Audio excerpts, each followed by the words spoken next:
तो है ना सर, स्टार्ट रिकॉर्डिंग एक बार कंफर्म कीजिए ना।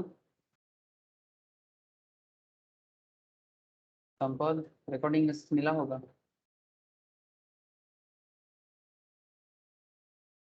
हाँ सर होएगा सर। ओके सर, ओके चलो sir. Good morning to all of you again sir. तो बेसिकली आज मैं आप लोगों को income under the head salary में क्या कराऊंगा सर। कल मैंने यूट्यूब में प्रीमियर क्लास लिया था आप लोगों को, तो वहाँ पर आप लोगों ने अगर पेंशन अलाउंस को अच्छे से किया है तो बहुत अच्छा है सर। तो फिर मैं आज ग्रेचुइटी स्टार्ट करना चाहता हूँ। तो पेंशन एंड अलाउंस बहुत इंपॉर्टेंट था, और उससे पहले मैंने प्रोफार्मा करा के रखा था कि पूरा सैलरी जो है सर उसको ओवरऑल कैसे देखना है। सैलरी को आपको मैं कॉपी में लिखा है भी कि सैलरी के अंदर मेन मेन क्या क्या टॉपिक आपको कवर करना है। मैं एक बार सारा टॉपिक एक बार रिवाइज करा देता हूँ आप लोगों को कि क्या क्या टॉपिक आपको कंप्लीट करने से आप सैलरी कंप्लीट कर पाओगे, ठीक है। और क्या क्या टॉपिक में हम लोग वर्किंग नोट्स भी लिख के रखे थे कि ये सब में वर्किंग नोट्स करना है, ठीक है, specially for your C exam, C S exam, C M exam. आपको अच्छे से हर एक चीज़ जानना चाहिए सर, नहीं तो एग्जाम में आप मुश्किल में पड़ जाओगे, ठीक है। तो अच्छे से प्रिपेयर करो। अच्छे से प्रिपेयर करने से कहीं से भी सवाल करे आप हमेशा उसके लिए रेडी रहो, ठीक है। और शॉर्टकट नहीं होता है सर, सक्सेस का कोई शॉर्टकट नहीं होता। जैसे कि अगर 5 हेड्स ऑफ इनकम में से, यू ऑल नो दैट है ना sir, there are mainly 5 heads of income. Income tax department ने जितना सारा इनकम है सब इनकम को 5 हेड में डिस्ट्रीब्यूट करते हैं। कि आप मतलब आप जहाँ से भी इनकम करके लाओगे वो उस इनकम को किसी ना किसी हेड में डिस्ट्रीब्यूट कर देगा। तो जैसे बहुत पॉपुलर इनकम ग्रुप में आता है सैलरी इनकम, है ना सर। ये हेड्स ऑफ इनकम स्टार्ट करने से पहले हम लोगों ने बेसिक्स पढ़ा था, मतलब जो लोग एकदम बेसिक से कर रहे हो, और उससे पहले जिन लोगों ने डिडक्शंस वगैरह करा, ठीक है। बेसिक्स में हम लोगों ने डिस्कस किया, एग्री इनकम पे हम लोगों ने डिस्कस किया, और income which do not form part of total income, ठीक है। Income which do not form part of total income, इस पे हम लोगों ने डिस्कस किया। सर ये जो income which do not form part of total income basically section 10 का मेनली एरिया है। उसमें काफी इंटरेस्टिंग था, जिसमें एग्रीकल्चर भी था। एग्रीकल्चर भी सेक्शन 10 का ही एक पार्ट है। सिमिलरली पार्टनरशिप, बिजनेस में पार्टनर का क्या होता है। सिमिलरली हम लोगों ने ये भी जाना था सर, अगर कोई एसीजेड में, स्पेशल इकोनॉमिक जोन में बिजनेस करता है तो उसका क्या होता है। सिक्किम इंडिविजुअल्स का क्या होता है, मतलब अगर कोई सिक्किम के हैं तो सिक्किम के लोगों के लिए कुछ स्पेशल डिडक्शंस का पॉइंट है सर, वो भी हम लोगों ने देखा था। अगर कोई हिंदू अनडिवाइडेड फैमिली का को पर्सनर है, मतलब अगर कोई जॉइंट फैमिली का मेंबर है तो उसके हाथ में इनकम का क्या होता है। अगर जॉइंट फैमिली बिजनेस से इनकम टैक्स पे हो रहा है तो फैमिली मेंबर्स के हाथ में कैसे एग्जेम्प्टेड हो जाता है ना। ऐसे बहुत सारा इंटरेस्टिंग इंटरेस्टिंग पॉइंट था जो सेक्शन 10 में हम लोगों ने बात करके आए। सर उसके बाद हम लोग सैलरी स्टार्ट की, और सैलरी स्टार्ट करके मैंने आपको स्टार्टिंग डे में सैलरी का इंट्रो दिया था कि सैलरी का कुछ इंपॉर्टेंट इंट्रोडक्शन लेवल का कुछ पॉइंट में मैंने आपके साथ डिस्कशंस किया। फिर मैंने आपको सैलरी का प्रो फॉर्मा दिखाया, ठीक है, कि सैलरी कॉपी में आप लोगों के पास होगा कि किस तरह से सैलरी इनकम कैलकुलेट करना चाहिए। और मैंने आप लोगों को ये भी बताया था कि सर सैलरी सेक्शंस कहाँ से कहाँ तक स्प्रेड किया हुआ है। तो सैलरी का सेक्शन जो है, चार्जिंग सेक्शन सेक्शन 15 है, और सेक्शन 15 से लेके सेक्शन 17 तक का एरिया है, ठीक है। सेक्शन 15 से लेके सेक्शन 17 तक का एरिया है जो सैलरी के बारे में बात करता है। तो 15 से 17 के बीच में सैलरी का main main section area cover करता है। उसके बीच में कुछ सबसेक्शंस हैं, क्लॉजेस हैं, वो भी हम लोग एक एक करके देखेंगे। तो चार्जिंग सेक्शंस मेनली हम लोगों ने बात किया था, ठीक है। चार्जिंग सेक्शंस में हम लोगों ने ये देखा था कि सैलरी कब चार्ज होता है, ठीक है, किस तरह से सैलरी में टैक्स, मतलब चार्ज पहले करना है फिर टैक्स लेना है, तो वो कैसे पॉसिबल होता है इसके बारे में भी मैंने डिस्कशंस किए। इसी तरह से मैंने आपको फिर धीरे धीरे सैलरी का जो पूरा चार्ट है, मतलब सैलरी में आपको क्या क्या चीज देखना चाहिए, सिंपल वे में आपको मैं बताया कि आपको बेसिक सैलरी का हिसाब रहेगा आपके पास, आपको फीस कमीशंस बता के रखेगा, आपको बोनस बता के रखेगा। ये सभी सैलरी है। अगर कोई एम्प्लॉय काम करता है ऑर्गेनाइजेशन पे तो उसको बेसिक मिलता है, उसको फीस एंड कमीशंस मिलता है, उसको बोनस मिलता है, उसको अलग अलग टाइप का अलाउंसेस मिलता है, जिसमें मैंने आपको डियरनेस अलाउंस के बारे में बात बताया, आपको मैं हाउस रेंट अलाउंस के बारे में भी बता के रखा, ठीक है। हाउस रेंट अलाउंस मतलब आप कहीं पर जॉब करते हो और कंपनी आपके तरफ से आपको रेंट लेने के लिए अलाउंस प्रोवाइड करते हैं कि भाई रेंट के लिए आप रेंट लेके रखते हो और कंपनी आपको उसके बदले में अलाउंस प्रोवाइड करता है। उसे भी सैलरी का पार्ट माना जाता है बट पूरा का पूरा नहीं सर। उसमें कुछ हिसाब किताब है जो मैंने आपको लास्ट वीक बता के रखा सर। प्रोफार्मा क्लास में मैं हाउस रेंट अलाउंस का रूल्स बता के रखा था। सिमिलर वे में मैं आपको चिल्ड्रन एजुकेशन अलाउंस के बारे में बता के रखा। ये भी एक तरह का अलाउंस है कि अगर आप आपका फैमिली हो गया है, फैमिली में बच्चा है, ठीक है, तो जो फैमिली पर्सन्स जॉब करते हैं, ठीक है, उनका अगर कोई चाइल्ड है तो चाइल्ड के लिए उनको एजुकेशन अलाउंस मिलता है, ठीक है। तो नॉर्मली इसका 100 पर मंथ पर चाइल्ड तक उनको एग्जेम्प्टेड मिलता है, बाकी अमाउंट टैक्सेबल हो जाएगा। इसी तरह से मैंने चिल्ड्रन हॉस्टल अलाउंस की बात किया। ट्रांसपोर्ट अलाउंस नॉर्मली उनको मिलता है 3200 पर मंथ के हिसाब से जो फिजिकली हैंडीकैप्ड है। कंपनी की तरफ से अगर आपको ट्रांसपोर्टिंग का खर्चा मिलता है, ट्रांसपोर्टिंग का जो कंपनी आने जाने में जरूरत होता है, जो फिजिकली हैंडीकैप्ड है लाइक ऑर्थोपेडिकली हैंडीकैप्ड या फिर ब्लाइंड है, डीफ है, डम है, इन ऐसे जो इंसान हैं इनके लिए 3200 पर मंथ का एग्जेम्प्टेड है, बाकी लोगों के लिए नहीं। एंटरटेनमेंट अलाउंस पूरा का पूरा इनकम में अकाउंट होता है सर। अदर अलाउंसेस में भी over time allowance, city compensatory allowance, ठीक है, इस तरह का अलाउंसेस के बारे में हम लोगों ने लास्ट वीक में डिस्कशन किया सर। फिर हम लोगों ने टैक्सेबल पार्क्स के बारे में बात की। सर पार्क विजिट्स क्या होता है? सर अलाउंस की तरह ही होता है पार्क विजिट्स। अलाउंस सर आपका लाइफ को आसान करने के लिए दिया जाता है और पार्क विजिट्स ये भी आपके लाइफ को आसान करने के लिए दिया जाता है, बट पार्क विजिट्स बहुत जरूरत से ज्यादा टैक्सेबल भी होता है। और पार्क विजिट्स जो है ना सर बेसिकली एज पर कॉन्ट्रैक्ट होता है। एज पर कॉन्ट्रैक्ट मतलब कंपनी आपको क्या क्या पार्क देगा, एक्स्ट्रा बेनिफिट्स देगा, वो आपको पहले से ही बता देता है। Allowances is like easiness to do a job, ठीक है, but perk is like a contract कि हम आपको ये सब फैसिलिटीज प्रोवाइड करेंगे। आपको गाड़ी दे देंगे, आपको मेडिकल फैसिलिटीज, मेडिकल अलाउंसेस में आ जाता है, आपको गाड़ी मिल सकता है, आपको घर पे काम करने के लिए काम वाली मिल सकता है, मतलब होममेड्स मिल सकता है, ठीक है। आपके घर में गैस का कनेक्शन कंपनी प्रोवाइड करेगा, आपका इलेक्ट्रिसिटी का बिल कंपनी प्रोवाइड करेगा। ऐसा different kind of partnerships company आपको प्रोवाइड कर सकता है सर। आपके घर में जो ग्रोसरीज आएगा, अगर आप बिग बाजार में जाके या फिर रिलायंस फ्रेश में जाके शॉपिंग करोगे तो उसका भाउचर कंपनी प्रोवाइड करेगा, ठीक है, सोडेक्सो भाउचर होता है, ठीक है। तो ये सब तरह का जो कॉन्सेप्ट है ना सर, ठीक है, कंपनी का कार आप कैसे यूज कर रहे हो, ये सब चीजें ना पार्टनरशिप्स में आता है। और एक बहुत इंपॉर्टेंट चीज पार्टनरशिप्स में आता है that is rent free accommodation. जैसे नॉर्मल अलायंस में क्या आता है, हाउस रेंट अलाउंस, ऐसा पार्क्विजिट्स में आता है रेंट फ्री एकोमोडेशन, ठीक है। ये देखो सर, इसके बारे में मैंने लिखा के रखा और बहुत डिटेल्स में मैंने आपके साथ बात किया था। मैं जस्ट एक बार रिवाइज करा रहा हूँ ताकि आप लोग भूल जाते हो ना सर। भूलना नहीं है सर, भूलना मना है, ठीक है। तो अगर आपका घर कहाँ है उस पर डिपेंड करता है कि आपको रेंट फ्री एकोमोडेशन कितना मिलेगा, मतलब उसका कितना परसेंटेज आपको सैलरी में काउंट होगा। कितना मिलेगा नहीं, मतलब सैलरी में इनकम के हिसाब से काउंट होगा। मतलब रेंट फ्री अकोमोडेशन नाम सुनते ही समझ में आ रहा होगा, where the accommodation is provided by government employees. तो वो एज पर गवर्नमेंट लाइसेंस के हिसाब से होता है। ये मैं बता के रखा, मैं इसको रिपीट नहीं करूंगा, बस आपको पॉइंट याद दिला रहा हूँ सर। ये सब मैंने आपको लिखा के रखा, कॉपी चेक करो, जिन लोगों ने भी सेकेंड क्लास में मैंने बता के रखा, ठीक है।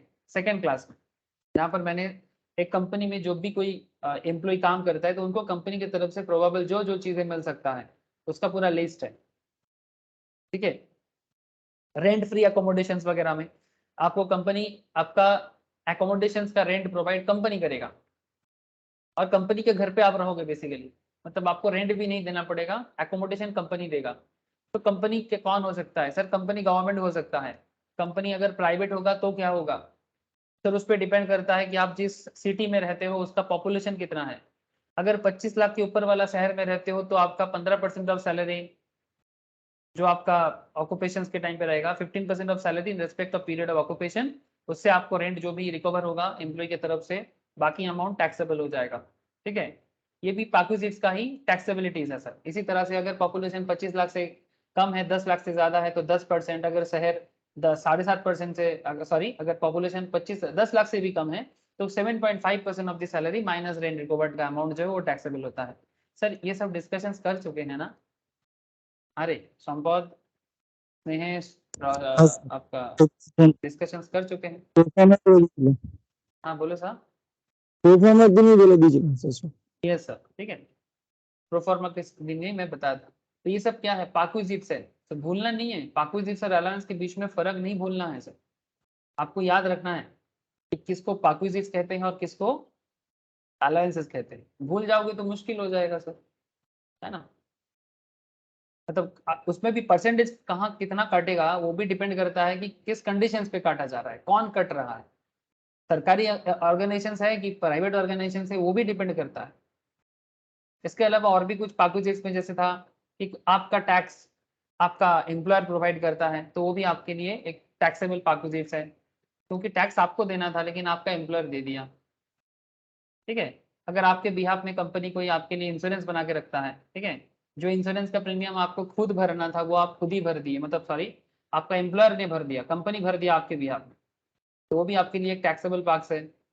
तो ऐसे डिफरेंट काइंड ऑफ पार्कोसिस के बारे में हम लोगों ने बात किया। कुछ पॉइंट ऐसा था जहां पर मैंने लिखा के रखा है वर्किंग नोट, तो उसको आगे आगे डिस्कस करेंगे सर। जैसे ही आपका पार्कोसिस का कैलकुलेशन हो जाता है, फिर एक बहुत इंपॉर्टेंट चीजें आते हैं सर, जिसको हम लोग रिटायरमेंट बेनिफिट भी बोलते हैं। क्या बोलते हैं सर?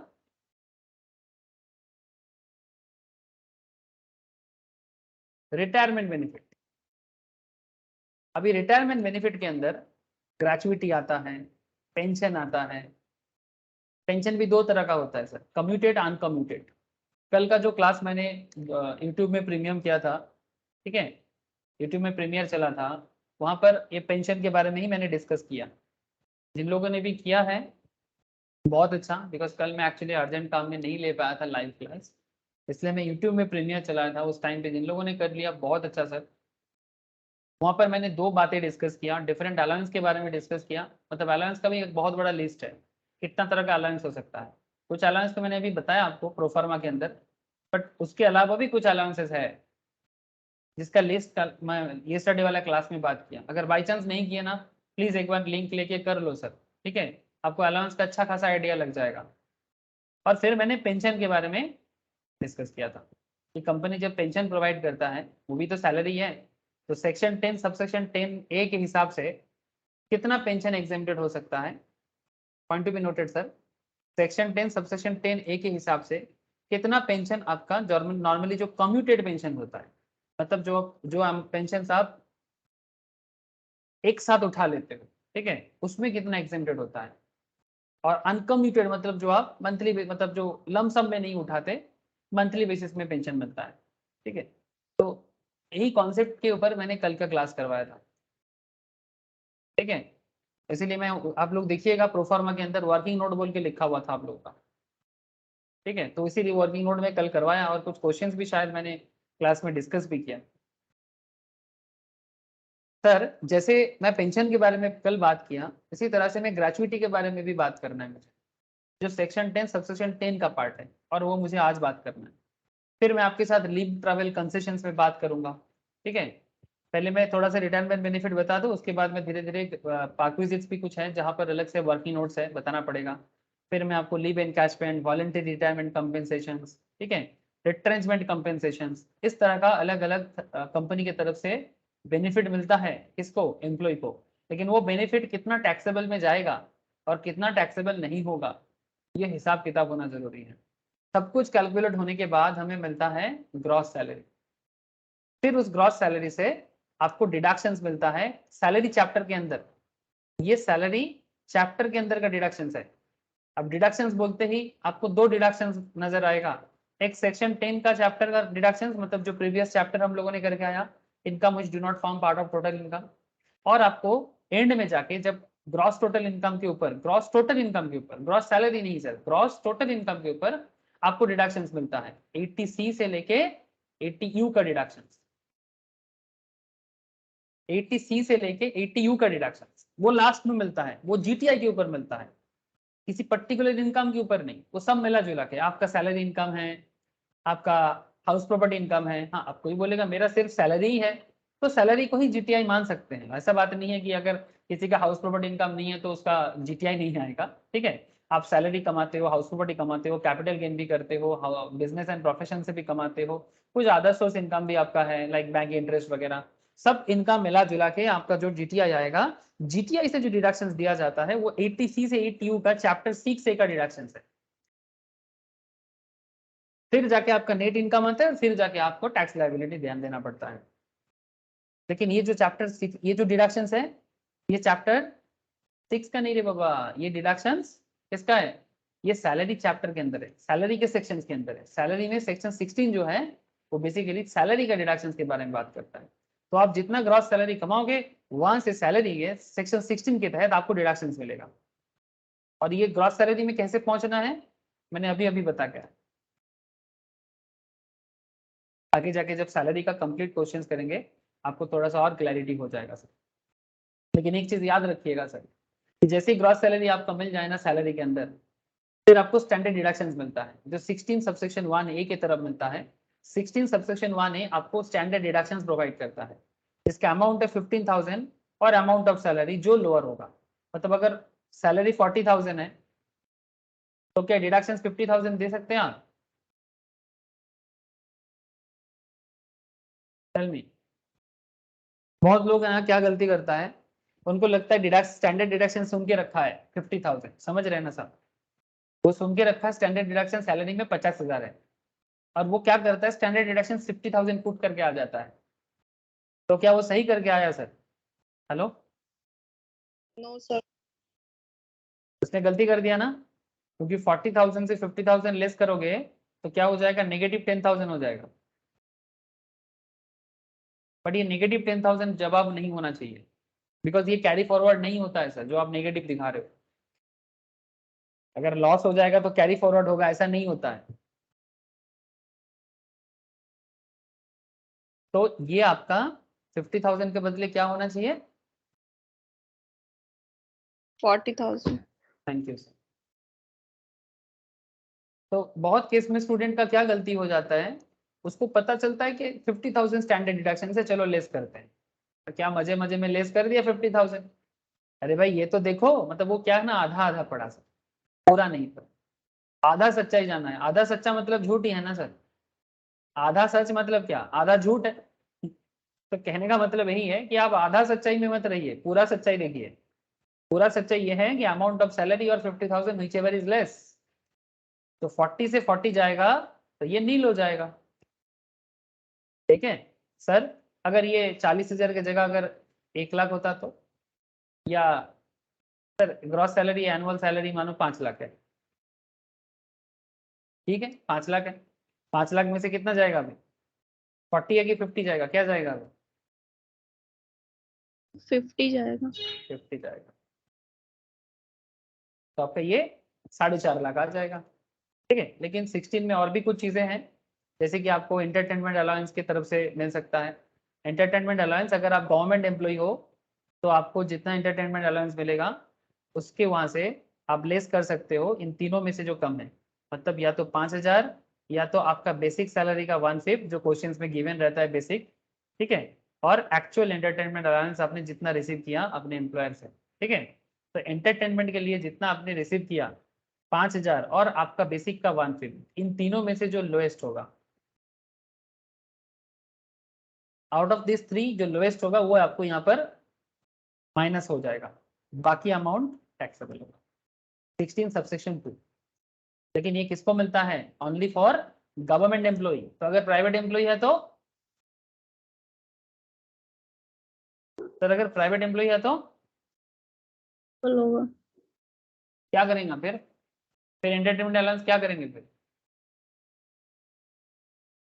पूरा का पूरा टैक्सेबल, समझे?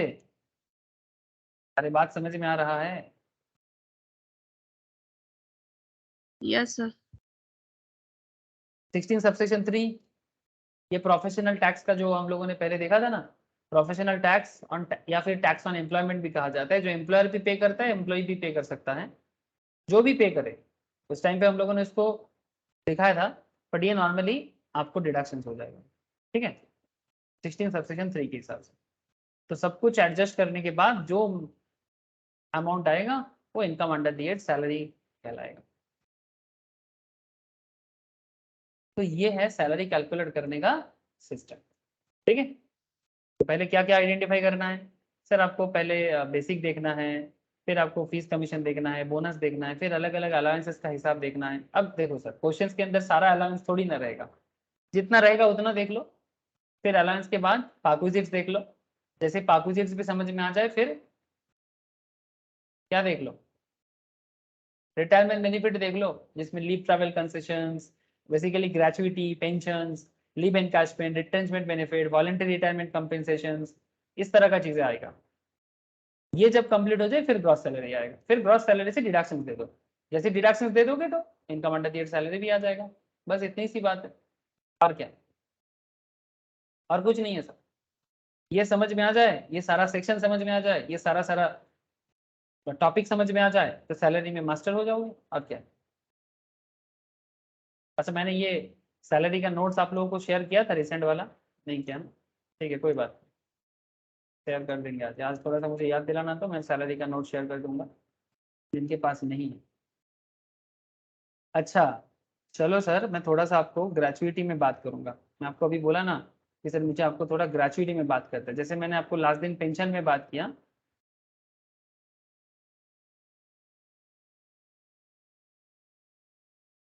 एक एक करके सभी चीज़ों में बात करना है सर, किसी को छोड़ के नहीं भाग सकते, भाग के जाएंगे कब?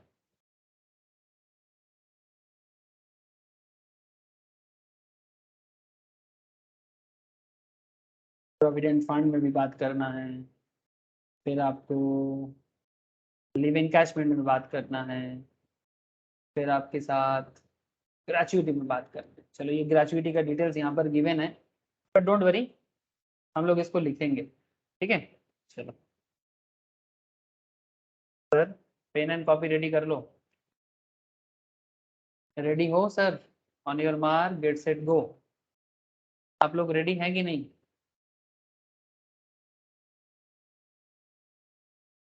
सर हम लोग रेडी हैं, आप ही रेडी नहीं हो, sorry sir. Sir ready sir.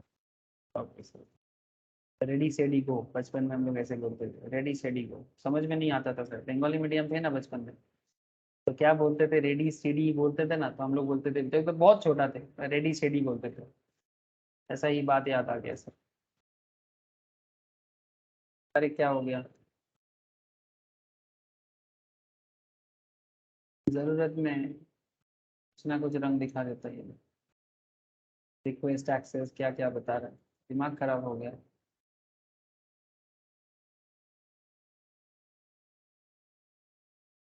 ठीक है, चलो यहीं पर कर लेते।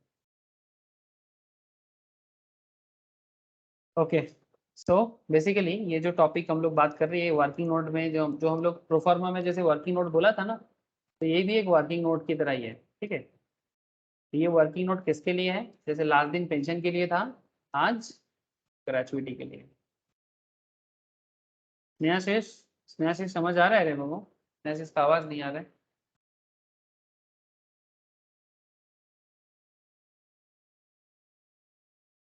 बोलो सर, ग्रेचुइटी का सेक्शन क्या है? सेक्शन 10 सबसेक्शन क्या रे बाबा, बोलो। सेक्शन 10 सबसेक्शन क्या है ग्रेचुइटी का? Sir section 10 subsection 10। Section 10 subsection 10, ठीक है। सेक्शन 10 सबसेक्शन, यही ग्रेचुइटी का सेक्शन है। सर क्या बोलता है इसका डेफिनेशन, सुनो, सुन लो थोड़ा।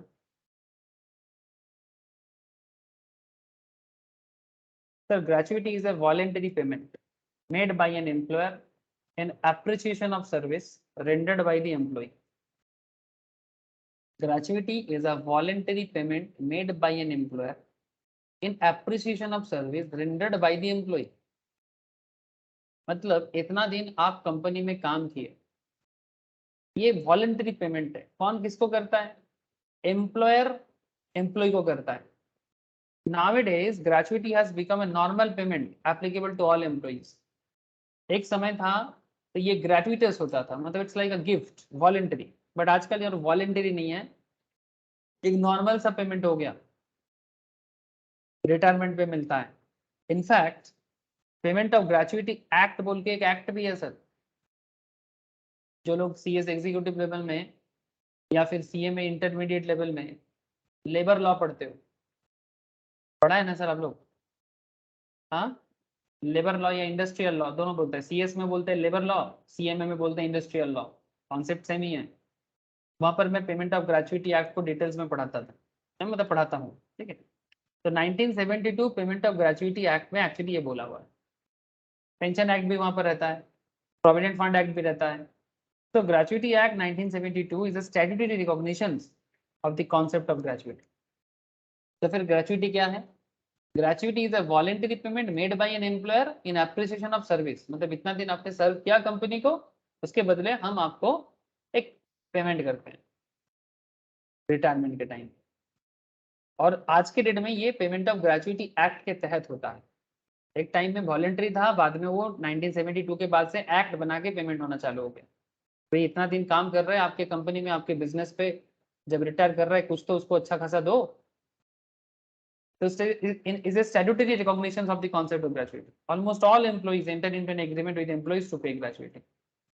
ऑलमोस्ट सारे के सारे एम्प्लॉय को ग्रेचुइटी मिलता है जो कंपनी में एक सर्टेन टाइम तक काम करता है, ठीक है, जो ग्रेचुइटी एक्ट में डिटेल्स में बताया जाता है। लेकिन हमें यहाँ पर एक्ट पे तो बात नहीं करना है ज्यादा, जितना जरूरी है उतना बात आपसे कर लेते हैं। Sir exemptions in respect of gratuity, section 10 subsection 10 क्या कहता है कि क्या एग्जेम्पशंस ग्रेचुइटी वाले को मिल सकता है? Sir its treatment is discussed as a retirement gratuity received under the pension code or regulations. ये पेंशन कोड के तहत मिलता है या रेगुलेशंस के तहत मिलता है। Applicable to members of a defence service is fully exempt from tax. जो लोग डिफेंस सर्विस में हैं ये सब अपडेट ले लीजिए सब, ठीक है। जो लोग डिफेंस सर्विस में हैं उनके लिए फुल्ली एग्जेम्प्ट कहा जाता है। Employees of central government, employees of central government में अगर कोई है, ध्यान से सुनिएगा बात, ठीक है। क्यों इतना इनकम टैक्स इतना डिटेल्स में पढ़ना चाहिए? कहाँ एक छोटा सा सवाल कर लेगा कि अगर retirement gratuity received under pension code, मतलब कोड मतलब एक्ट, ठीक है, और रेगुलेशंस, अगर वो डिफेंस सर्विस वाले को मिलता है तो क्या होता है? तो वो फुल्ली एग्जेम्प्ट फ्रॉम टैक्स होता है। Sir employees of central government और members of civil service, local authority employees, any death cum retirement gratuity, अगर डेथ कम रिटायरमेंट ग्रेचुइटी है तो फुल्ली एग्जेम्प्ट फ्रॉम टैक्स होता है under section 10 subsection 10 clause I. Section 10 subsection 10 clause I के तहत अगर कोई सेंट्रल गवर्नमेंट एम्प्लॉय है, मेंबर ऑफ सिविल सर्विसेज है, लोकल अथॉरिटीज एम्प्लॉइज है, death cum retirement gratuity, death के बाद अगर उनको रिटायरमेंट ग्रेचुइटी मिलता है तो उनको फुल्ली एग्जेम्प्ट हो जाता है वो ग्रेचुइटी। तो फिर बाकी क्या रह गया? सर बाकी एम्प्लॉइज जो ये ऊपर वाला दो कैटेगरी में नहीं आया, अगर एम्प्लॉय ऐसा है covered by the payment of gratuity act है, अगर एम्प्लॉय जो है वो ग्रेचुइटी एक्ट के अंदर है, मतलब उस पर्टिकुलर ऑर्गेनाइजेशन पे ग्रेचुइटी एक्ट लगता है, तो any death cum retirement gratuity exempt है फ्रॉम टैक्स। अगर डेथ कम रिटायरमेंट है, ठीक है, डेथ कम रिटायरमेंट है तो फिर उनको एग्जेम्पशन मिलेगा। कितना? इन तीनों में से जो लोअर होगा, least of the following, least मतलब लोअर। सर या तो 20 लाख, या तो ग्रेचुइटी जितना एक्चुअली मिला है, या फिर 15 दिन का salary based on last drawn salary, जो लास्ट सैलरी उन्होंने ड्रॉ किया था उसके बेसिस में, for each completed year of service, जितना दिन का सर्विस उन्होंने कंपनी में दिया, और part thereof in excess of 6 months, ठीक है। मतलब 6 महीने का एक एक्सेस 6 मंथ्स का कॉन्सेप्ट होता है कि 6 महीने के ज्यादा करेगा, एक दिन भी ज्यादा करेगा तो पूरा अमाउंट को लिया जाएगा, ठीक है। तो वो कैसे उसको काउंट करना है मैं आपको क्वेश्चंस करा के कुछ देर बाद दिखाता हूँ, ठीक है। ये इन एक्सेस ऑफ 6 मंथ्स को कैसे कैलकुलेशन करना है, मतलब 20 साल 6 महीना काम। हाँ बोलो।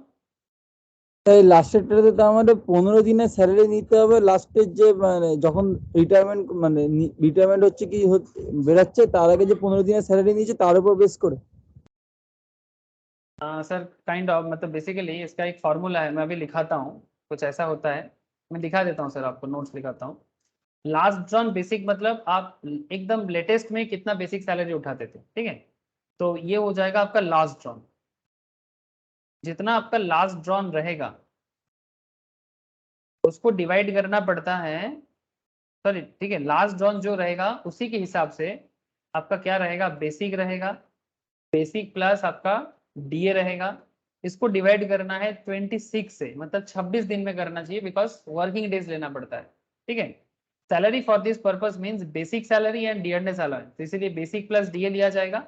And number of days in a month for this purpose shall be taken as 26। 30 days का मंथ नहीं लिया जाएगा, 26 दिन का मंथ लिया जाएगा, बिकॉज बाकी 4 दिन छुट्टी है ना, इसीलिए।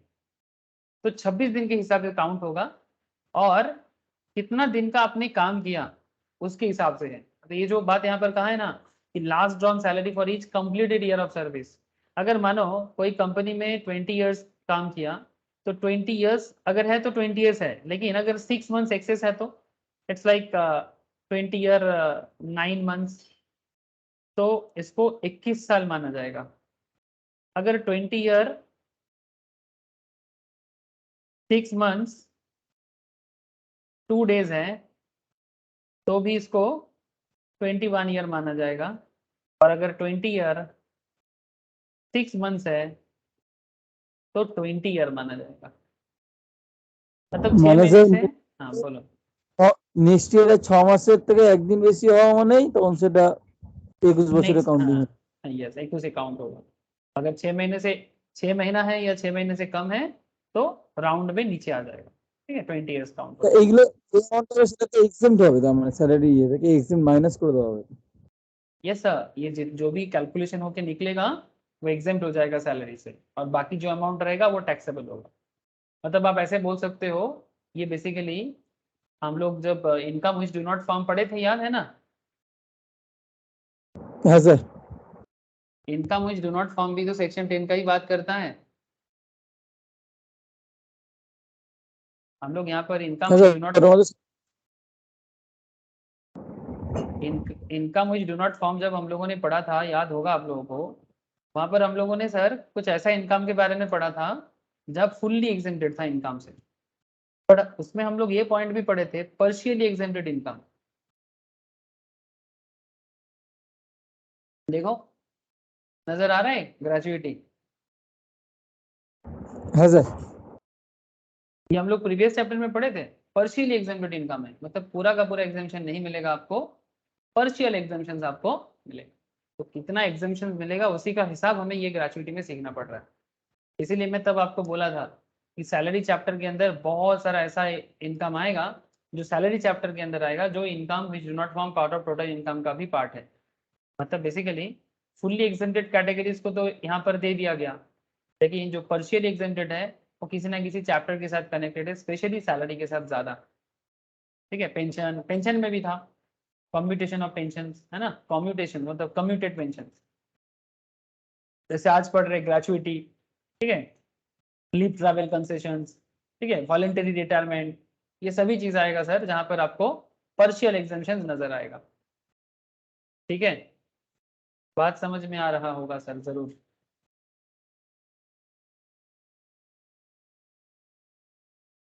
मैं भी इसका आपको समरी नोट्स भी लिखा देता हूँ।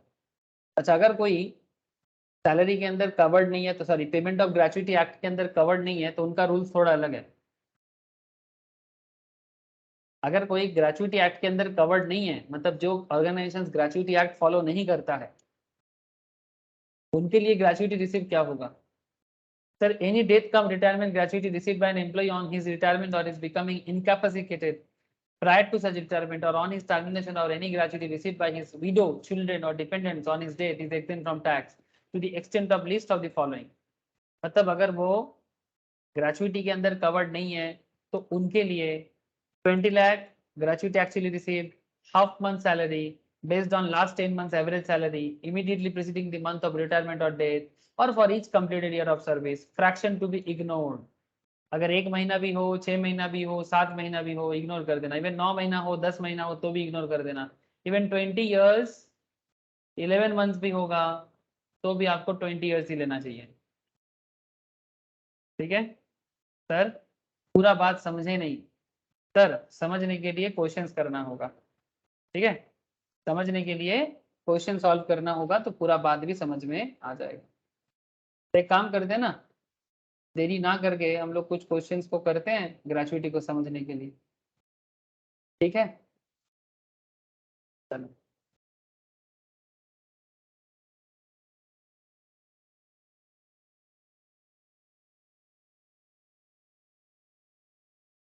तो लिखिएगा sir,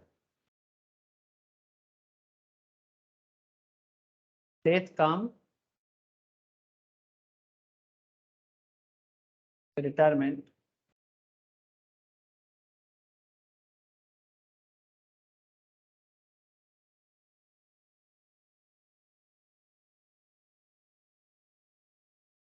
any gratuity received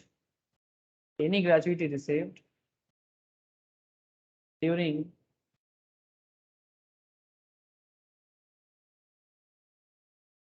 continuity of service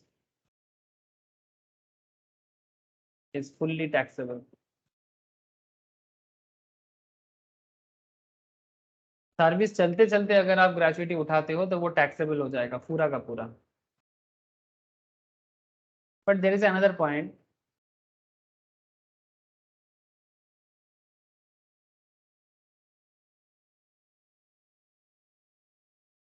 gratuity received after retirement,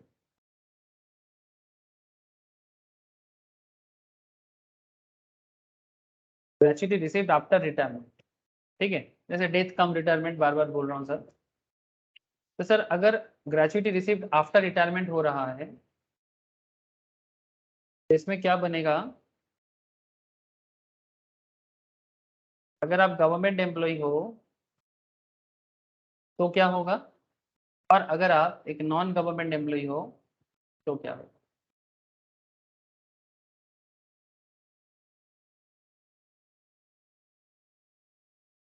sir अगर आप गवर्नमेंट एम्प्लॉय हो तो सेक्शन 10 सबसेक्शन 10 के तहत ये फुल्ली एग्जेम्प्ट होता है, याद रखिएगा सर। मतलब और प्रॉपरली कहा जाए तो सेक्शन 10 सबसेक्शन 10 क्लॉज 1, ठीक है। तो section 10 subsection 10 clause 1 fully exempt, ठीक है। सर अगर आप नॉन गवर्नमेंट एम्प्लॉय हो तो, सर अगर आप नॉन गवर्नमेंट एम्प्लॉय हो तो इसमें दो चीज देखा जाता है कि आप ग्रेचुइटी एक्ट के अंदर आते हो कि नहीं, कवर्ड अंडर ग्रेचुइटी 1972 या नॉट कवर्ड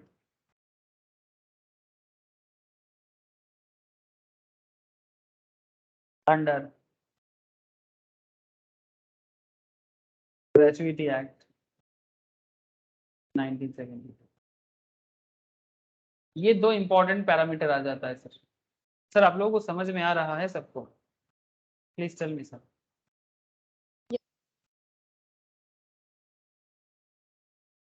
अब अगर आप कवर्ड में होते हो तो सेक्शन 10 सबसेक्शन 10 क्लॉज 2, ठीक है। सेक्शन 10 सबसेक्शन 10 क्लॉज 2 के तहत और सेक्शन 10 सबसेक्शन 10 क्लॉज 3 के तहत, ठीक है। क्लॉज 2 के तहत एंड क्लॉज 3 के तहत आपके साथ क्या होगा, बोल तेरे साथ क्या किया जाए। सर कुछ नहीं, जो रूल्स बोलता है उसी को करना है और कुछ नहीं करना है। तो क्या करें सर, यहाँ पर रूल बताते हैं कि least of the following is exempt.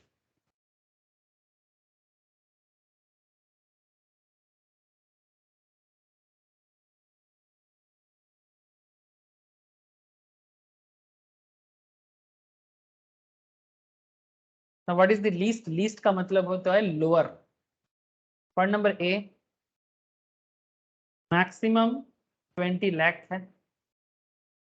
Point number B, amount received है। एंड पॉइंट नंबर सी, थोड़ा सा लेंदी बात है sir, 15 working days salary for every completed year of service and in excess of 6 months.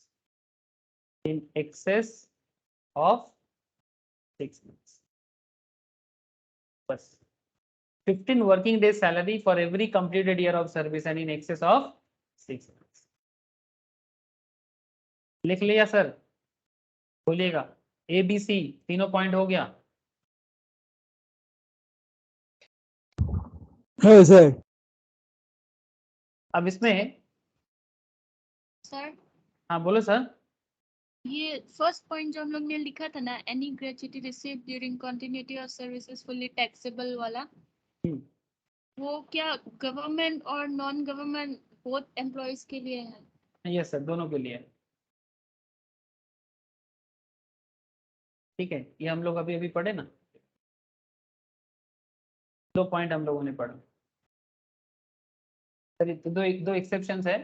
Retirement gratuity received अगर वो defence service में है तो फुल्ली एग्जेम्प्टेड है, और अगर employee of central government members at death cum retirement fully exempt. ठीक है, सेंट्रल गवर्नमेंट एम्प्लॉय यानी death cum retirement gratuity is fully exempt, section 10 section 10 clause I. बाकी कोई भी एम्प्लॉय है, ठीक है, बाकी कोई भी एम्प्लॉय चाहे वो सरकारी हो बेसरकारी हो, ठीक है, उसमें देखना पड़ेगा कि वो किस कैटेगरी में आता है, उसके हिसाब से उसका ग्रेच्युटी का हिसाब किताब होगा। ठीक है, समझ में आ गया सर?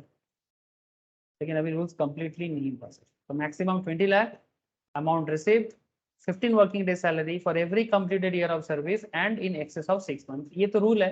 अब इस रूल को थोड़ा सा समझना है। इसको कैलकुलेट करने के लिए एक हिसाब होता है। वो हिसाब क्या है? हिसाब को थोड़ा सा साइड में लिख लो। हिसाब को थोड़ा साइड में लिख लो सर। ये पॉइंट सी के लिए बता रहा हूँ। हाँ, पॉइंट सी का कनेक्शन है लास्ट ड्रॉन। लास्ट ड्रॉन जो बेसिक होगा उसके साथ डीए को ऐड करो, जो सैलरी का पार्ट माना जाता है, डिवाइडेड बाई 26 करो और 15 डेज काउंट करो। जो होगा वो सैलरी माना जाएगा। ठीक है, मतलब वो मैं आपको बताता हूँ कि कैसे पॉइंट सी होगा, अभी आपको समझ में आ जाएगा। Last drawn basic plus DA divided by 26 into 15, ये पॉइंट सी का जवाब होता है। ठीक है, और बाकी ए बी तो आपको पता चल गया कितना आप रिसीव कर रहे हो, कितना मैक्सिमम 20 लाख का। तो अच्छा, ये 26 काउंट होता है। मैं अभी आपको नोट में भी बताया कि क्यों 26 काउंट होता है, 30 काउंट नहीं होता है, वर्किंग डेज को लिया जाता है। अभी है कवर्ड अंडर ग्रेच्युटी का रूल्स। सर अगर नॉट कवर्ड हो तो, चलो सर, अगर नॉट कवर्ड है तो क्या होगा? ये भी तो बात है ना सर, बात तो है।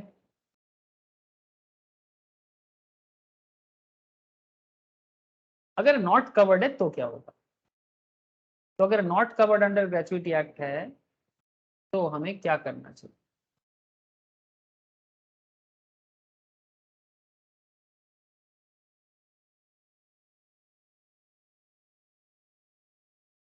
सर इसमें भी सेक्शन 10 सबसेक्शन 10 बट क्लॉज इसमें 3 आता है।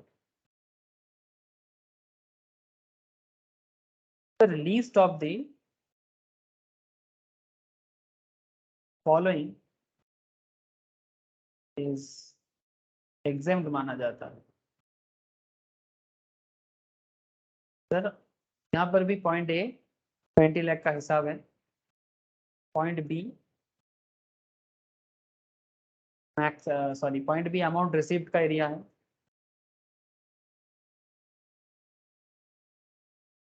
बट पॉइंट सी ये थोड़ा चेंज है।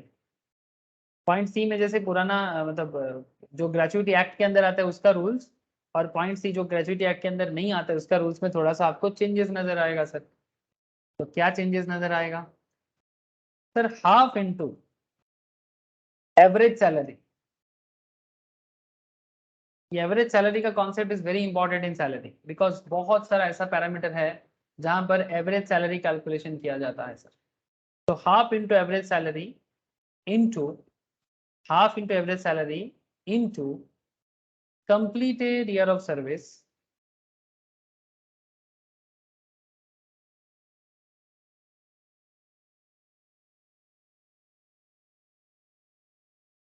half into average salary into completed year of service. Okay, इसमें ब्रैकेट में लिखिएगा फ्रैक्शन ऑफ मंथ इग्नोर, मतलब 20 year 6 months, 20 year 5 months, 20 year 9 months, 20 years 20, not just 20, जो भी होगा, जो भी आपका सर्विस का मंथ रहेगा, ईयर रहेगा, कितना साल आप काम किए, ठीक है, 20 ईयर्स काम किए, 25 साल काम किए, 30 ईयर्स काम किए, जितना भी साल आप काम करोगे उसका जो भी फ्रैक्शन ऑफ मंथ रहेगा वो इग्नोर कर दीजिएगा, ठीक है, 1 मंथ भी हो या 11 मंथ भी हो, आप उसको इग्नोर कर दीजिएगा। लेकिन किंतु परंतु बंधु, प्रॉब्लम क्या है सर? प्रॉब्लम ये है कि ये एवरेज सैलरी काउंट कैसे होता है सर? सर यहाँ पर एवरेज सैलरी काउंट होने का एक रूल्स है सर, याद रखिएगा, ये लास्ट 10 मंथ के बेसिस में होता है। सर कैसे होता है? यस, सिखाना पड़ेगा। 10 मंथ का सैलरी कैसे होता है सिखाना पड़ेगा ना सर।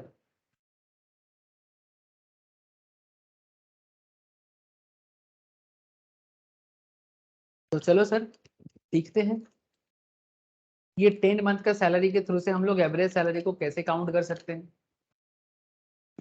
सीखो सर, सीखो, सीखते सीखते पागल हो जाओ। सर पागल आप हो जाओ, हमको नहीं होना है। ओके सर, सॉरी, मैं पागल हो जाता हूँ, आप मत हो जाओ। तो इसको कैसे काउंट करें, कहाँ करें, कहाँ करें, कहाँ करें सर? क्या यहाँ पर दिखा दें? एवरेज सैलरी काउंट करने का सिस्टम बता रहा हूँ सर, ठीक है, कि कैसे एवरेज सैलरी काउंट होता है। इसको काउंट करने के लिए आपको डेट ऑफ रिटायरमेंट का जरूरत पड़ेगा। अगर मैं मान के चलूं कि कोई डेट ऑफ रिटायरमेंट किसी का है 10 जनवरी 2020, ठीक है, मानो कि कोई 2022 के 10 जनवरी को रिटायरमेंट किया, डीओआर, डीओआर का मतलब है डेट ऑफ रिटायरमेंट, ठीक है। तो सर इसका एवरेज सैलरी कैसे काउंट करेंगे? नॉट जस्ट इन ग्रेचुइटी, ऐसा कॉन्सेप्ट आपको लीव एनकैशमेंट में भी नजर आएगा, वॉलंटरी में भी नजर आ सकता है, ठीक है। तो आगे आगे ऐसा और भी कुछ एरिया है जहां पर आपको ये एवरेज सैलरी कैलकुलेट करने के लिए बोलेगा। तब आप कैसे एवरेज सैलरी कैलकुलेट करोगे वो अभी सीख लो सर, ठीक है। So very very important concept sir. तब आपको ऐसे हिसाब करना है कि आपको कुछ चीजें चाहिए, बेसिक प्लस डीए, डीए का सिर्फ रिटायरमेंट बेनिफिट वाला पार्ट लीजिएगा, आरबी पार्ट, हाँ। डीए का आपको क्वेश्चन में बता देगा, डीए रिटायरमेंट बेनिफिट कितना है क्वेश्चन में बता देगा। और आप सीओटी लेना, सीओटी कमीशन, मतलब हर कमीशन नहीं, commission on turnover, employee turnover के ऊपर कमीशन मिलता है, जो कमीशन फिक्स कमीशन एक होता है सर, वो वाला नहीं, टर्नओवर के ऊपर जो कमीशन होता है उसको लिया जाता है, COT, commission on turnover, full form लिख लीजिएगा। नॉर्मल कमीशन नहीं लिया जाता, कमीशन ऑन टर्नओवर लिया जाता है। तो बेसिक प्लस डीए का RB part plus COT, COT कहते हैं हम लोग प्यार से, कॉट बोलते हैं इसको, है ना। तो basic plus DA plus COT, but DA का कौन सा पार्ट? डीए का आरबी पार्ट। सर हिसाब कैसे होगा? सर आपने रिटायरमेंट किया जनवरी को, तो इसका पिछला 10 महीना क्या होगा? प्रीवियस 10 मंथ्स आपको चाहिए।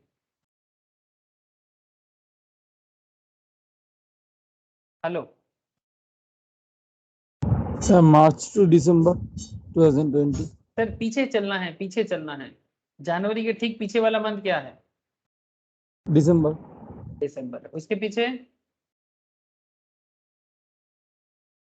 नवंबर, उसके पीछे अक्टूबर। उसके पीछे सितंबर से। उसके पीछे अगस्त। उसके जुलाई। पीछे जून। मई। अप्रैल। मार्च। 1 2 3 4 5 6 7 8 9 10 हुआ 10 महीना।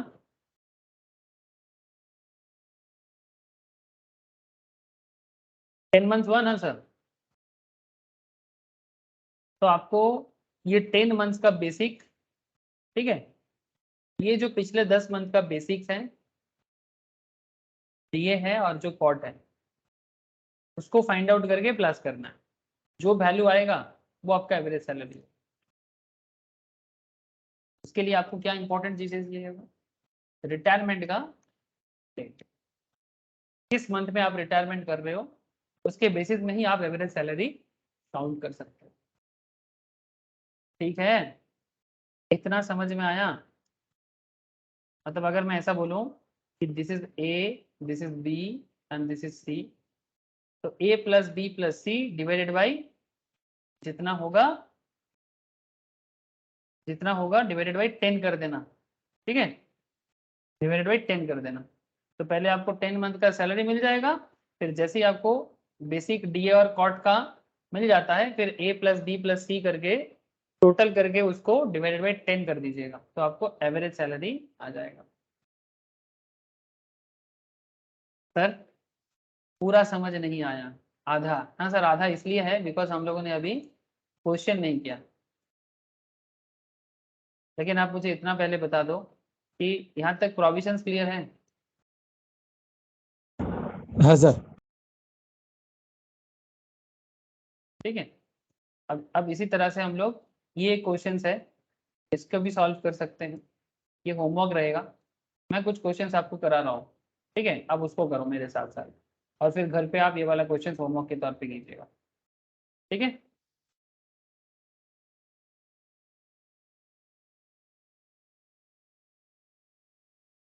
Let's start.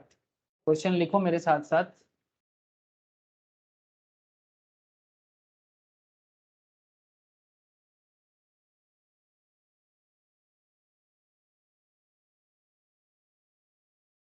Question, mister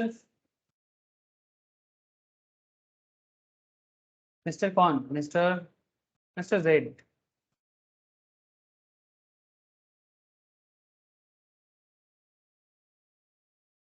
an employee of P Limited.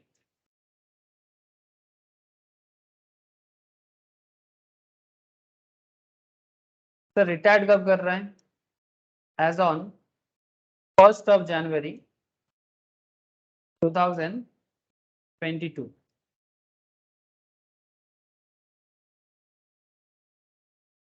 After the continuous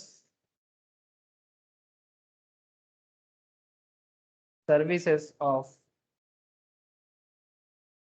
24 years 9 months,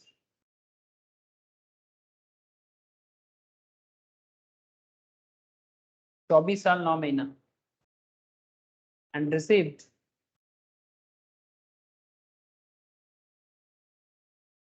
rupees 3,80,000 as gratuity.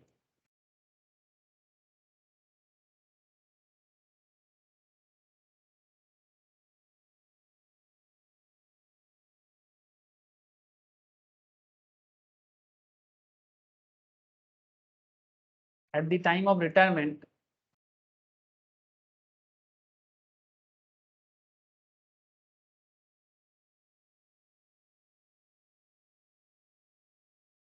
at the time of retirement, his basic pay was rupees 14,000 per month. PA 20% of basic, 60% for retirement benefit,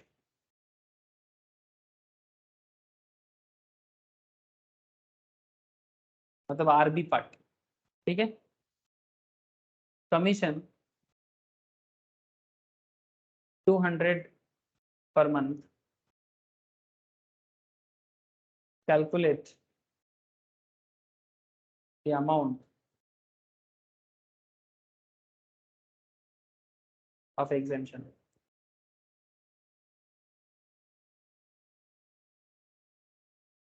Under section 10, subsection 10. Bracket में लिख दो covered under gratuity, मतलब question ने बता दिया covered under gratuity act 1972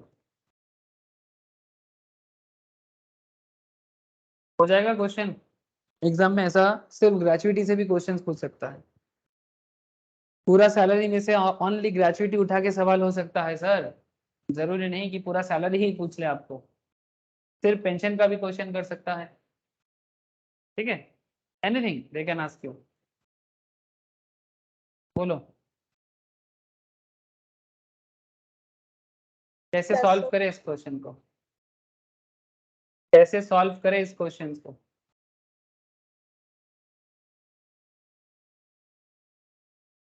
I think question सबको समझ में आ गया, तो फिर इसका आंसर कैसे होगा। सर सबसे पहले मुझे ये बताओ 24 years 9 months क्या फ्रैक्शन लेंगे कि इग्नोर करेंगे। सर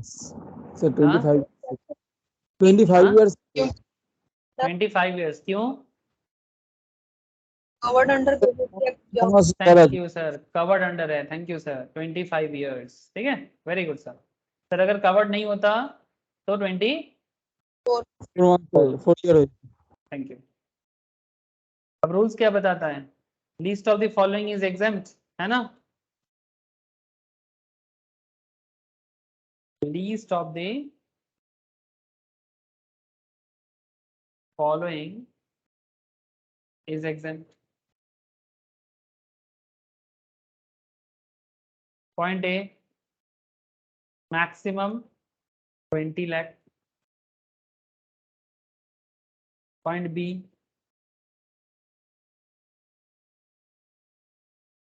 ग्रेजुएटी रिसिप्ट कितना है सर इन आवर क्वेश्चन, 3,80,000। 3,80,000। चलो बढ़िया। पॉइंट सी क्या है,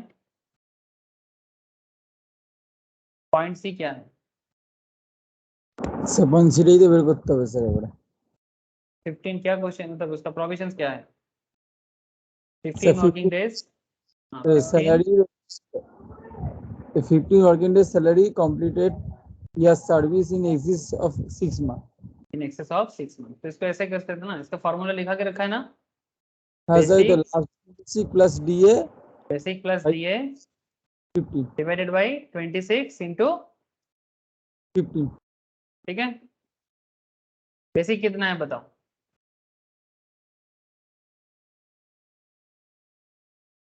बेसिक 14,000 बेसिक 14,000। डीए डीए कितना है डीए, सर 2008 कितना percentage of, sir 20% of basic. और रिटायरमेंट बेनिफिट में कितना जाएगा 60%। 60%। तो क्या करें 14,000 का 20% कितना होता है 2800 सर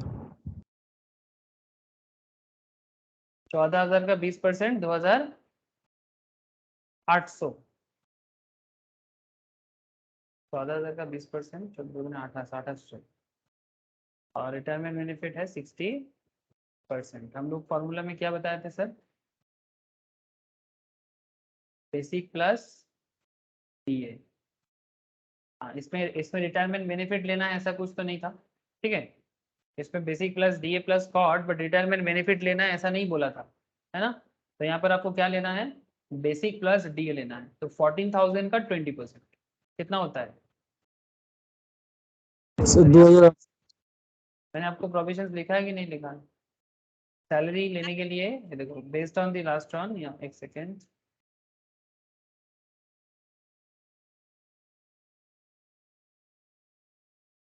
जो नॉट कवर्ड है और जो कवर्ड है, ठीक है, ये हम लोग का कवर्ड है, तो salary for this purpose means basic plus DA, है ना, सिर्फ डीए बोला है। Point to be noted sir, ये टैक्स में ना सैलरी चैप्टर में ये बहुत झमेला करता है, ठीक है, कि झमेला क्यों है, बिकॉज इसमें कोई रूल्स तो ये लोग बताता नहीं है, बस मतलब कोई लॉजिक नहीं है, अपने हिसाब से कर देता है मतलब कहने का मतलब है salary for this purpose means basic salary plus DA, ठीक है। लेकिन जब हम लोगों ने नॉट कवर्ड वाला किया, उसमें सैलरी का मतलब क्या बताया, देखो, salary for this purpose means basic and DA if provided in terms of employment for retirement benefit, अगर रिटायरमेंट बेनिफिट दिया है तो उसको लेना है, forming part of salary, and commission which is express as fix percentage of turnover. देखा sir फर्क, देखा, दोनों में ही आप सैलरी काउंट कर रहे हो, पर दोनों सैलरी कैलकुलेशन का टेक्निक अलग होगा, याद रखिएगा सर। 3 लाइन है, पतला पतला सा फर्क है, बट ये पतला फर्क भी बहुत फर्क कर देता है एग्जाम में। तो यहाँ पर क्या करेंगे, 14,000 लेंगे और डीए कितना करेंगे सर, 2800। 2,800 लेंगे। ना तो आरवी लेना है ना ही कॉर्ड वगैरह कुछ है तो उसको लेना, ठीक है, बिकॉज हम लोग कवर्ड वाला कर रहे हैं, नॉट कवर्ड वाला करते तो उसका जवाब अलग होता। तो 14,000 plus DA divided by 26 into 50 कितना होगा, सर 9,692। 96। ओ सॉरी, और एक चीज इसमें ऐड करो सर, मैं बोलना भूल गया, completed year of service, completed year of service को इंटू करो सर, कितना साल काम कर रहे हैं, सर 25। इंटू 25 कर देना, जितना साल काम कर रहा है उसको इंटू कर देना, इसीलिए तो कंप्लीटेड ईयर ऑफ सर्विस आता है।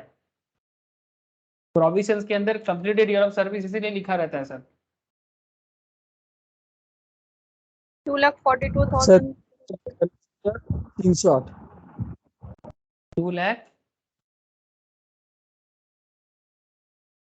2,42,308 ऐसा है क्या, नहीं सॉरी एक जीरो एक्स्ट्रा कर दिया।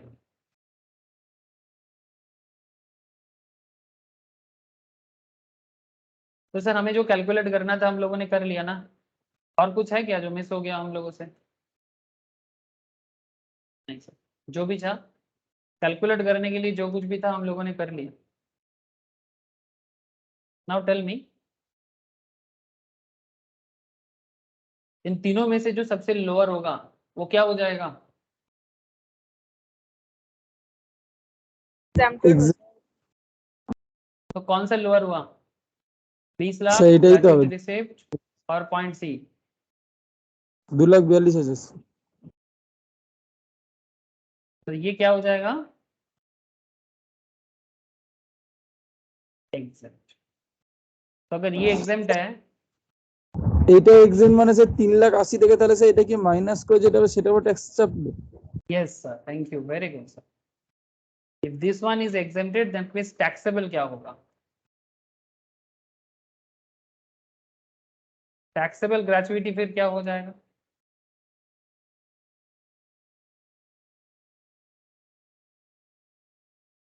जितना आपने रिसीव किया था वहां से 242 मतलब एग्जेम्प्टेड को निकाल दो, 242,308 कितना हुआ, 37,693। 137,692, 92 या 93, सॉरी 8 है, 92 होगा। 1,37,692 ये आपका टैक्सेबल ग्रेचुइटी है, और 2,42,308 आपका एग्जेम्प्टेड ग्रेचुइटी है। ये आपका इनकम में ऐड हो जाएगा, ये आपकी इनकम में ऐड हो जाएगा। आप जब इनकम ग्रॉस सैलरी कैलकुलेट करोगे ना तो ऐसा देखने में होगा। सैलरी शीट बनाओ, एक एक्सट्रैक्ट है सर, कंप्लीटेड नहीं है।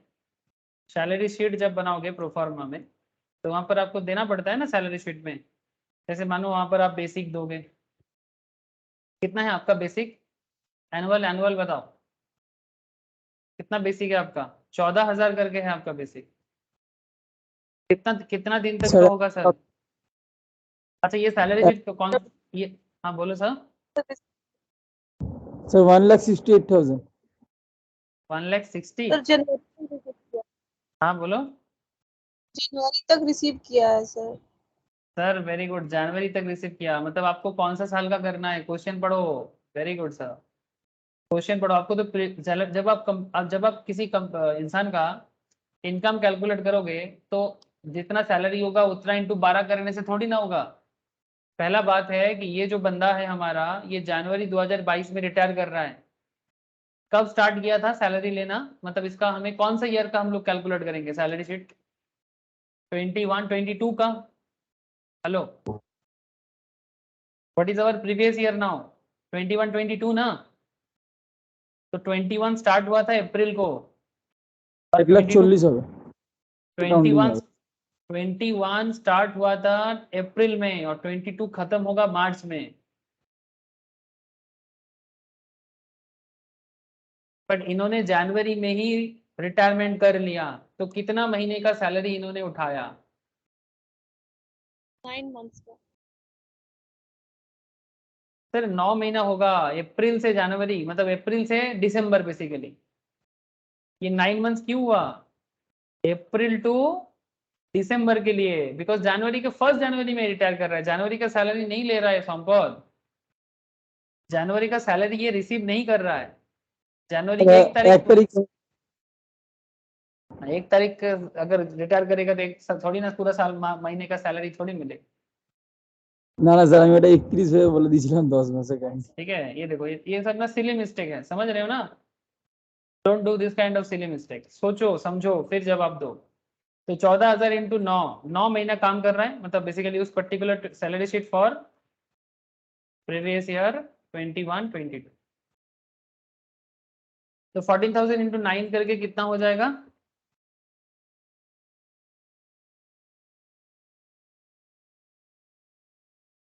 12600। 1,26,000। फिर आपका डीए कितना आएगा?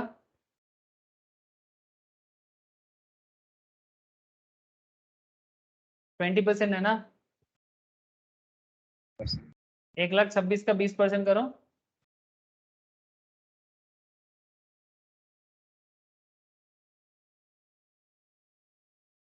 सही किया कि देखो तो एक बार 25,200 आया मेरा।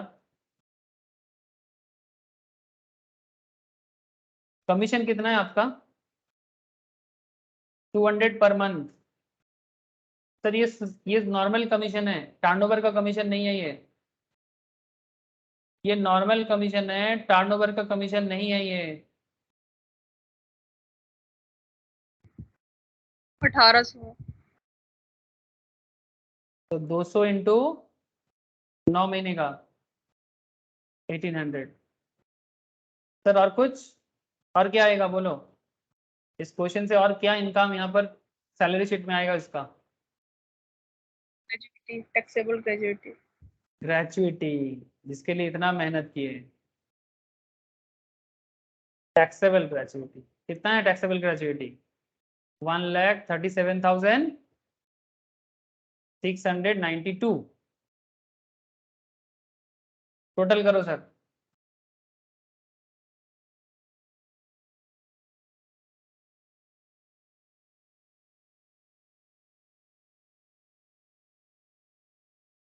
टोटल करो, कितना होगा? 2,90,692। 2,90,692। इसको क्या बोलना है?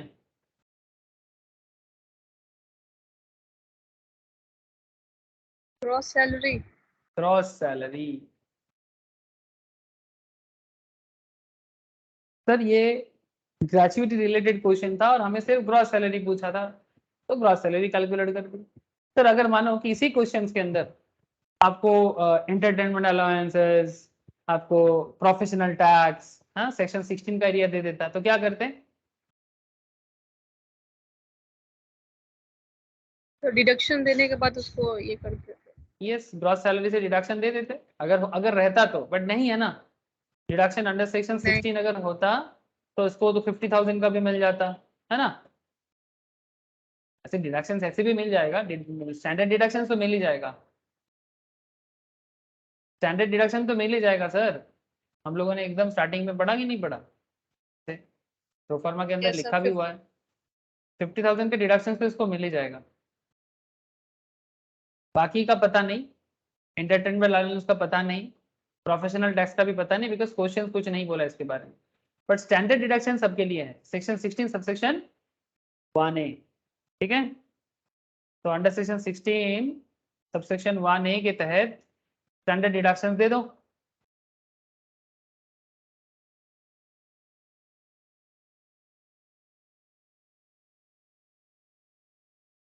कितना हो जाएगा?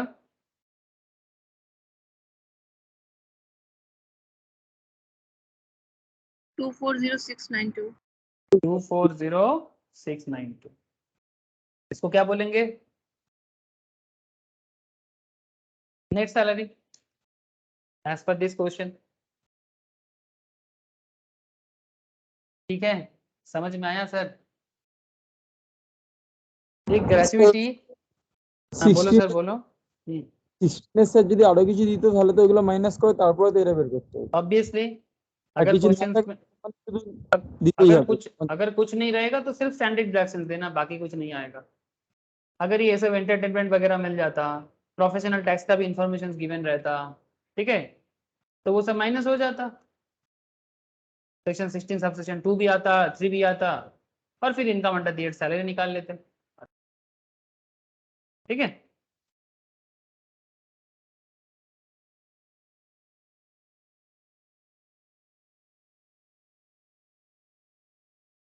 बस ना सा बात है। सर सिमिलर क्वेश्चंस एक आपको मैं नोट्स के अंदर प्रोवाइड कर देता हूँ, आप लोग उसको घर पे ट्राई कीजिएगा, और एक क्वेश्चन अभी मेरे साथ साथ करो। ये एक अच्छा क्वेश्चन है, आ गया ग्रेजुएटी वाला question.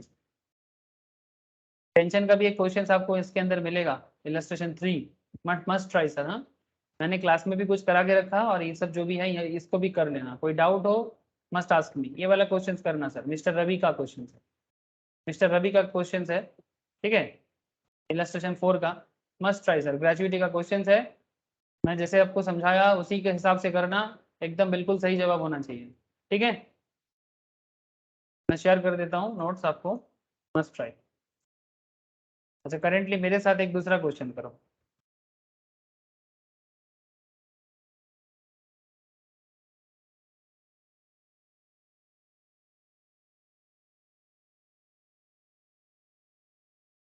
Question clear.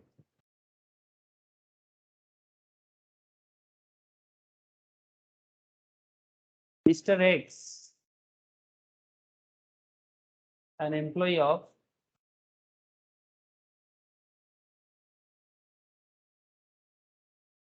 Z limit. अच्छा Z नहीं, इसको एक काम कर देते हैं। अच्छा ठीक है, पहले वाला मिस्टर Z था, हाँ ठीक है, चलो ठीक है, मिस्टर X है, Z लिमिटेड में काम करता है, रिटायर कर रहा है सर 15 मार्च को 2014, नहीं 14 नहीं, 14 में क्या करूँ, 15 मार्च 2022 में, ठीक है, 15 मार्च 2022 में रिटायर करा दो इसको, after a continuous period of service of 22 years 6 months।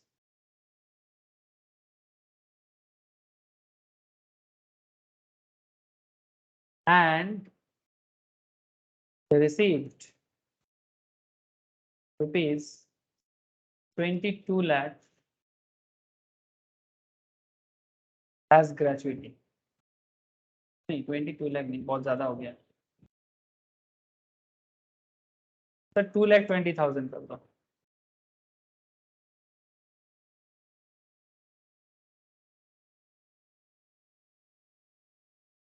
At the time of retirement,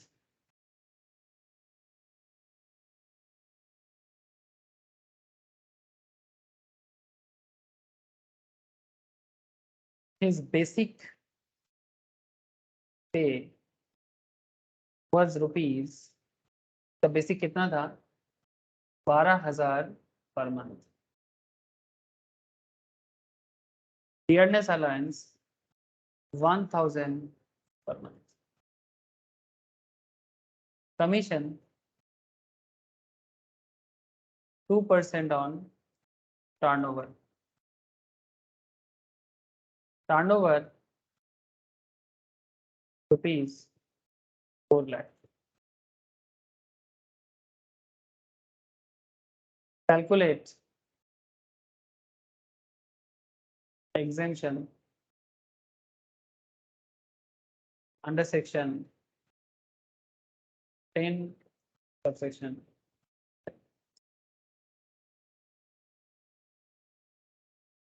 क्या करें? कवर्ड करें कि नॉट कवर्ड करें? नॉट कवर्ड হবে স্যার।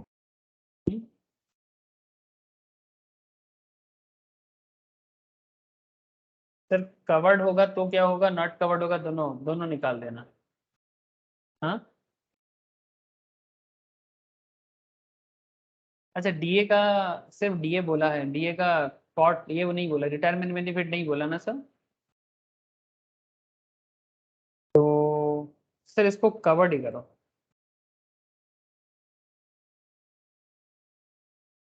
कवर्ड ही कैलकुलेट करके बताओ। अच्छा क्या इसको होमवर्क करोगे? इसको होमवर्क कर लो, यस इसको होमवर्क कर लो, ये घर पे ट्राई करना, हो जाएगा। मुझे आंसर बता देना नेक्स्ट। दूसरा एक क्वेश्चन लिखो, अगर देखो हो जाएगा तो फिर अभी क्लास में शुरू करना। Mister x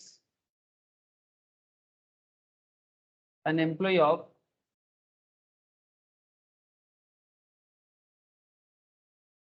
P Limited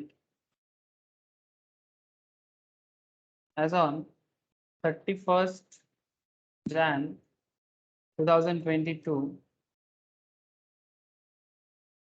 after a Mr. is an employee of P Limited retire as on retire as on retire as on 31st Jan 2022 after a continuous period of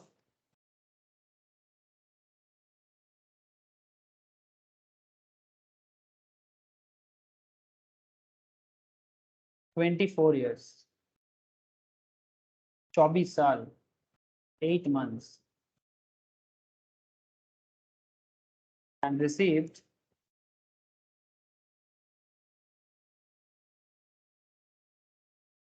gratuity of rupees 1,90,000. Mr. X provide the following info.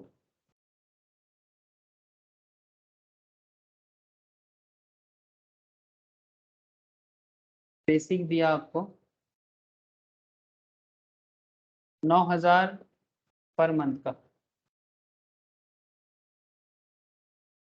DA 20% of basic का,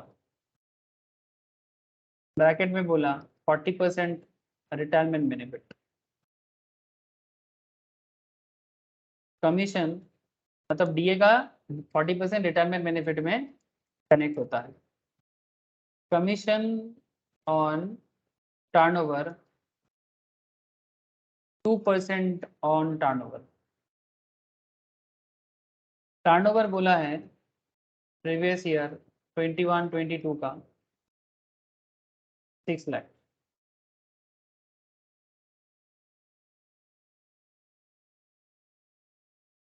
he got an increment, of rupees 500 with effect from WEF with effect from July 2021.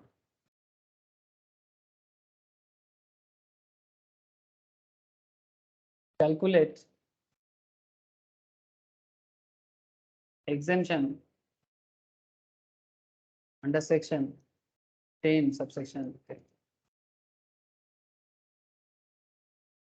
Sir एक अच्छा question, must try question है sir. और एक question लिख लो तो हो गया, यहाँ तक लिख लिया आप लोगों ने? हाँ sir.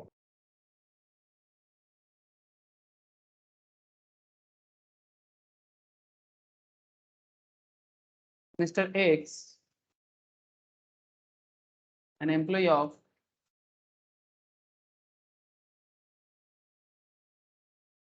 Darjeeling Limited,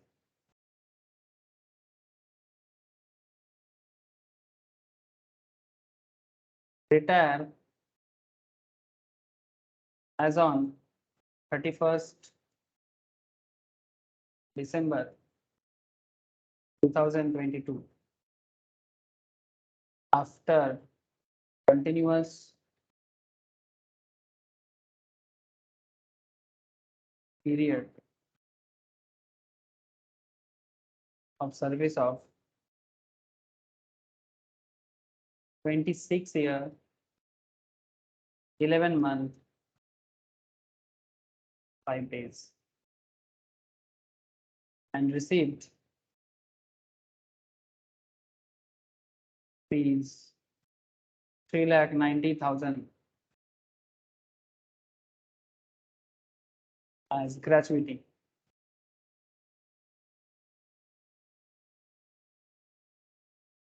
Basic at the time of retirement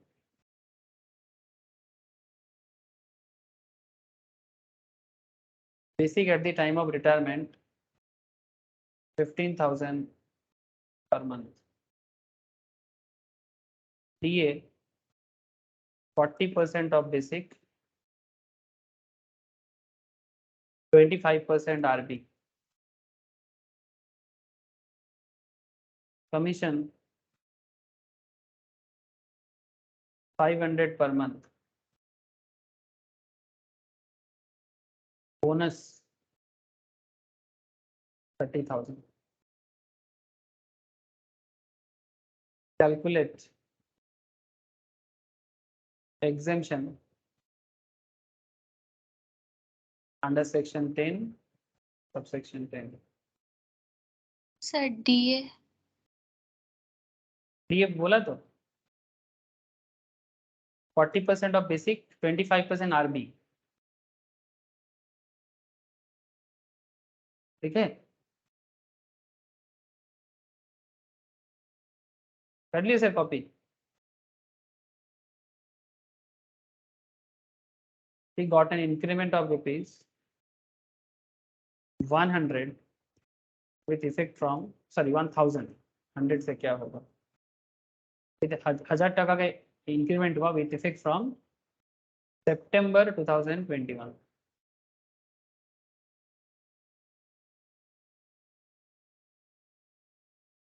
sir এগুলো কভারেটে করব না নট কভারেট করব? सर अगर कुछ नहीं बोला है ना क्वेश्चन में तो not covered. If question is silent about covered and uncovered, then what do you assume? Your assumptions will be not covered. तब लिख लेना, जब भी आप आंसर स्टार्ट करोगे तो वहां पर लिख देना we assume not covered.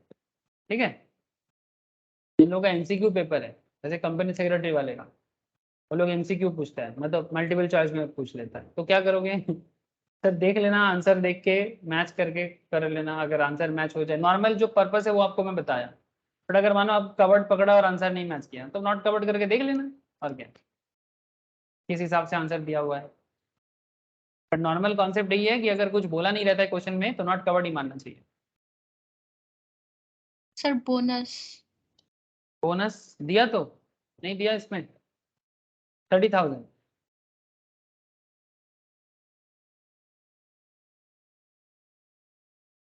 ठीक है सर, ये सारा होमवर्क कर लो, लिख लो आज। ये वाला होमवर्क है, ये जो मैं क्वेश्चंस लिखा है ये भी होमवर्क है, और एक क्वेश्चंस आपको नोट्स के अंदर मिलेगा। नोट्स अगर मैंने शेयर कर दिया तो उनको है उनके पास, जिनके पास नहीं है मैं उनको आज नोट्स शेयर कर दूंगा पूरा सैलरी का, तो उसमें से इलस्ट्रेशन 4 ट्राई करना, ठीक है। नेक्स्ट क्लास में मैं आपको रिटायरमेंट बेनिफिट का जो बाकी पार्ट है वो सब मैं बात करूंगा, ठीक है, और जो भी अलग अलग अलाउंसेस वगैरह है उसके बारे में भी चर्चा रहा, ठीक है सर। आज इतना ही है। किसी को अगर कोई टॉपिक रिवाइज करना हो इनकम टैक्स का, ठीक है, जो लोग जिनको चाहिए वो मुझे बताएं, मैं उनको रिवीजन क्लास के लिए शेयर कर दूंगा। जो भी टॉपिक बीपी हो, कैपिटल गेन हो, घर पे अलग से पढ़ते रहिएगा, फिर लाइव क्लास में भी कंटिन्यू करते रहिएगा, मुझे बता दीजिए कि मैं टॉपिक शेयर कर दूंगा, ठीक है सर। आज इतना ही है sir, okay okay sir. Okay sir, tata फिर, bye bye okay sir. Sir, bye sir. Okay okay bye. Sir agriculture income का दे दीजिए, मैं कर लूंगी शेयर कर। एग्रीकल्चर इनकम का, अच्छा ठीक है, ठीक है, एक बार व्हाट्सएप करके रखो ना। Bye sir. Okay sir.